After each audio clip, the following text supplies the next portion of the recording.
Today I would like to talk about the importance of cutting all ties and going no contact with your narcissistically abusive ex-partner.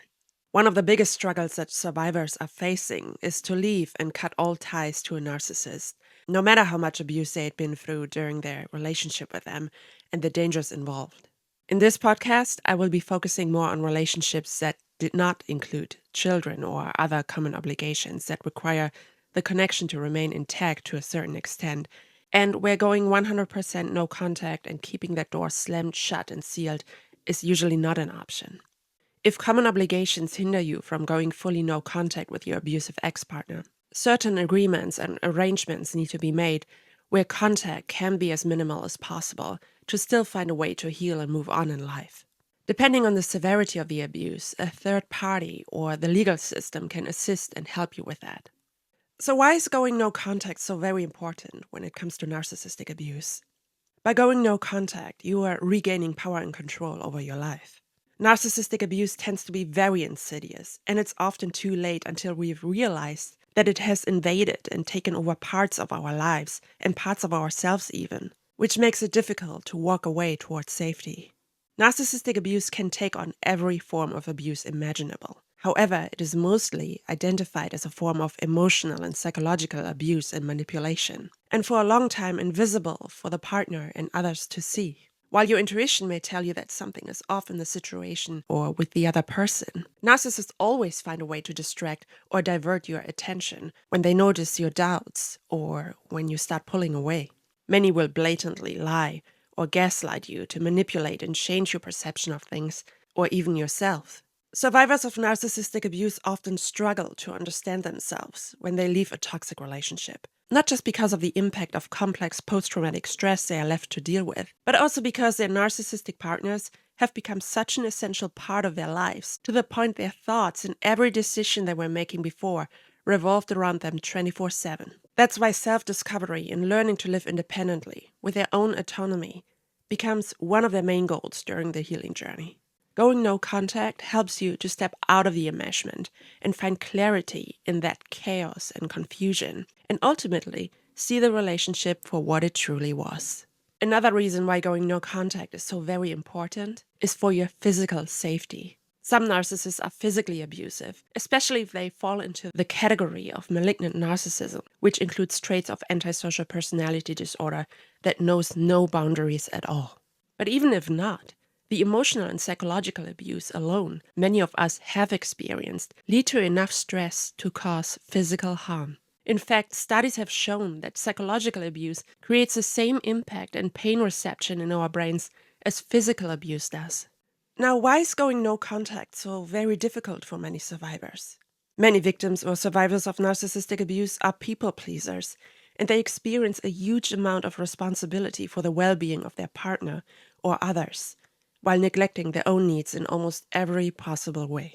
People-pleasing habits often stem from insecurities, such as a lack of self-worth or self-esteem, and trying to receive a feeling of self-worth and validation by helping others.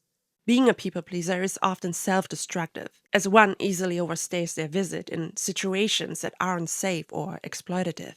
If children were raised in an environment in which they were parentified and taking over a caretaker role too early in life, or if they were constantly asked to strive for perfection, it is often the precursor to developing such people-pleasing habits that play out in every type of relationship later in life. So when they attempt to leave this toxic relationship, they often feel a huge amount of guilt, shame, or even selfishness, to the point they may even question whether leaving their abusive partner in the dust doesn't make themselves seem narcissistic, no matter how much pain they have endured. In fact, for many victims, it takes 7 attempts at average until the decision to leave becomes final. The other reason is the trauma bonding that is created in the dynamic between an abusive partner and their victims themselves. Many know this term as a so-called Stockholm syndrome that we often associate with hostage situations, in which a hostage starts bonding with their kidnapper as the only attachment figure in the isolation they are experiencing. Trauma bonds are created during the highs and lows within an abusive relationship or dynamic. They create a chemical addiction in our brains to repetitive highs or stressors in our lives that keep us stuck if we don't find a way to break this cycle, and therefore also break this addiction pattern. Because of this, many survivors describe going no contact as if they were going cold turkey on a drug. The pain and pull toward their former abuser, or drug for that matter, is very much the same feeling a recovering drug addict would describe. So how do we achieve to go no contact? The first step might be the hardest. Even though I have to say, walking away from my narcissistic ex-partner was more like a ripping of the Band-Aid approach. And I think it's the best way to do it. Don't overthink it. If you're a woman like me, you may have probably emotionally checked out of this relationship a long time ago, from the moment you realized what you were dealing with. I think women do this in order to mentally prepare for the inevitable breakup and disconnect from their compassion and empathy that had kept them stuck for so long. I met with my abusive partner on a public parking lot, told him I was done, and drove away. Sounds easy, I know. But the aftermath and the 2 years that followed required me to heal from that experience. That wasn't easy at all. Again, that's why no contact is so very important, and accepting the things that are in the past, for they can't be changed. But you have the opportunity to steer your present into a new direction and change the future at any time. What you most likely would like to do next is to block your ex-partner on every channel of communication. Again, this is only if you don't have any common obligations that require you to still communicate. This includes your cell phone, a variety of communication apps, social media. Consider changing your phone number completely, if not your address as well.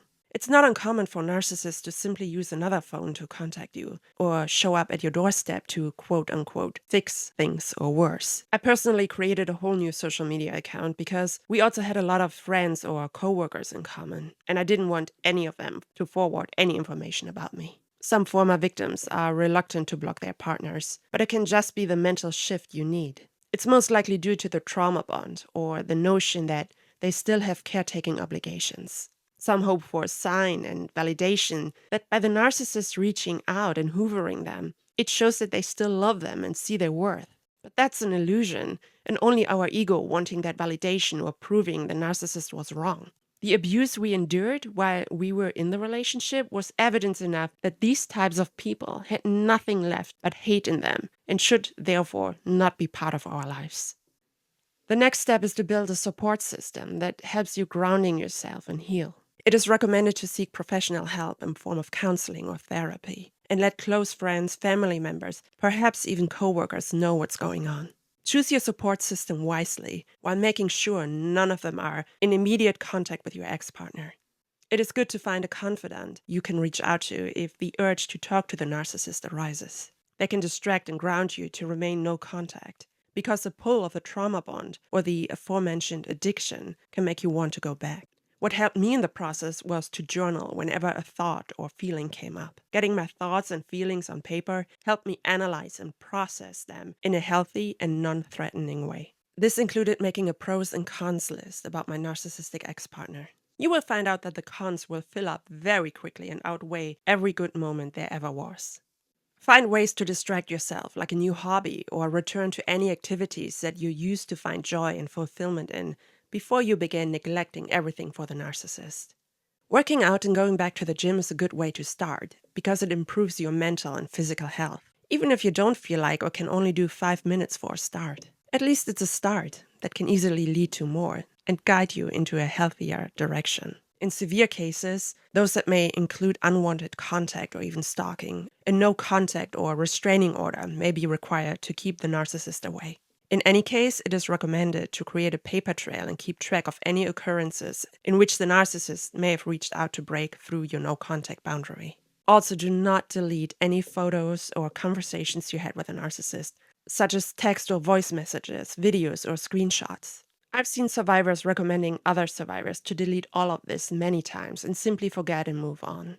But this recommendation can backfire in case you need proof of their abusive behavior, since narcissists, unfortunately, do have a tendency to return. I saved all of this on an external hard drive, so it didn't have to stay on my phone and be a constant reminder of that time. Now, what if you stumble and break no contact? This can happen for a number of reasons.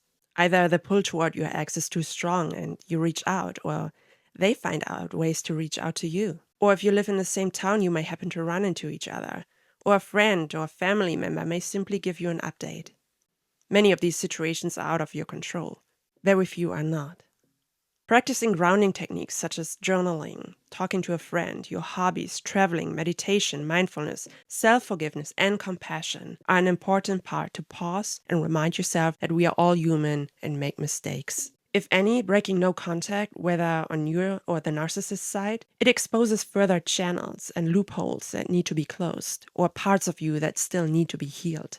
In a nutshell, going no contact gives you the time and space to bring back peace in your life and to heal and recover from any type of excruciating experience with another person. You may have noticed that it was time to leave each time you felt better, when the narcissist was not around. Going full no contact is the ultimate and strongest boundary you draw between your abusive ex-partner, yourself, and others you need to stay away from or who you want to protect. It's also a sign of respect for every person you want to build a new and healthy future with together. Thank you very much for listening. Stay safe and have a great day.